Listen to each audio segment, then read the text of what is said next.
Good day.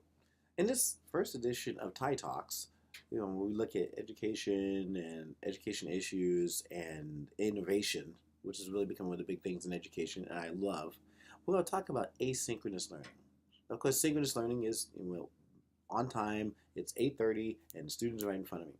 In asynchronous learning, we are hanging out. But at any time. I make the lesson; it's there, but students can come in at any point and handle um, the lesson. The teacher can come in at different points. It is at off time that we do this. Now, it's becoming progressively easy to do asynchronous learning. Even whether you're doing something on the classroom and a brick and mortar, whether you're doing a hybrid or the full-on, online experience, that is fairly easy to do today.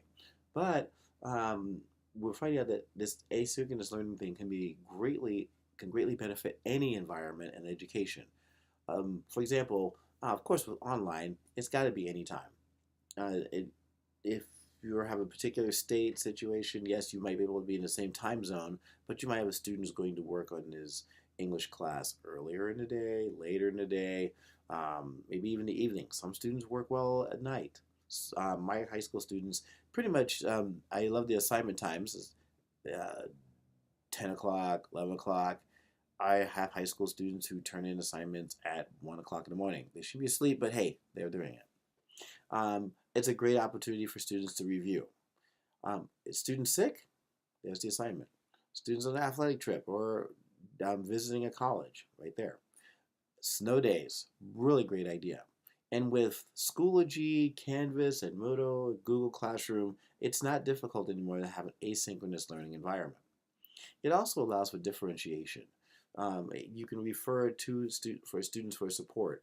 I have several international students, some from South Korea, some from Vietnam. They're learning the language well, but you know they they might have a lecture and it's not they got time to process. They may need to learn to look up a word. And asynchronous learning allows them to go back in and continue this environment, and also ask questions later, or not feel out of place. And if a student is in a pullout, they don't miss anything in this particular situation.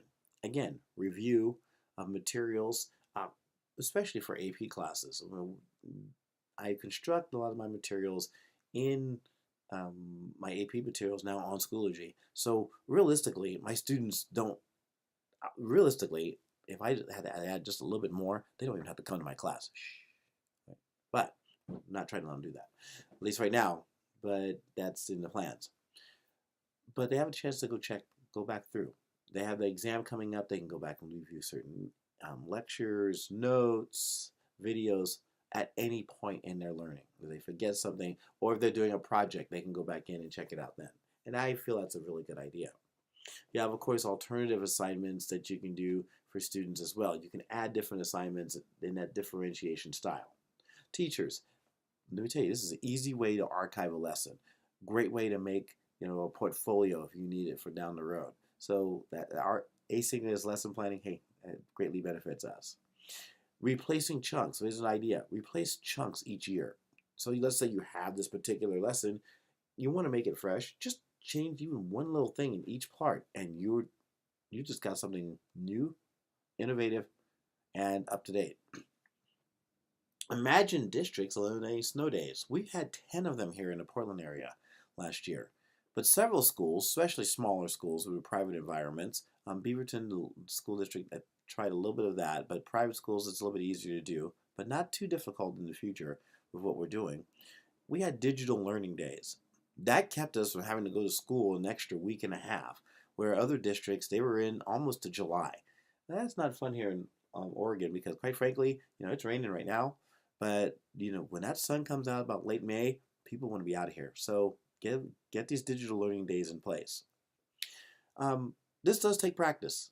I've been working with Schoology and Modo some kind of form for. I've had a website for almost 20 years. That's just me. But for those of you getting involved, you might have been doing social media and all of this. It still takes practice. So start small. Maybe I would use an LMS like Schoology, Canvas, and Moodle, Google Classroom. Use those. Take one and just add content for your classroom, just to enhance. And then as you get better, add to it with podcasts, videos, and the like. Um, Learn the tools of the trade. But I got a hit.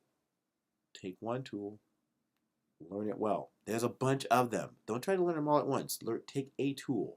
If you want to do something with OneNote, make it enhanced. If you just want to work with video, and it's not that hard anymore, so many things. Screencasting, even handwritten notes, and then kind of posting them up on the screen. But learn the tools.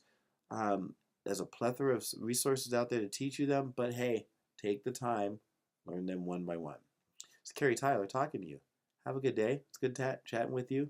We'll talk again soon on TyTalks.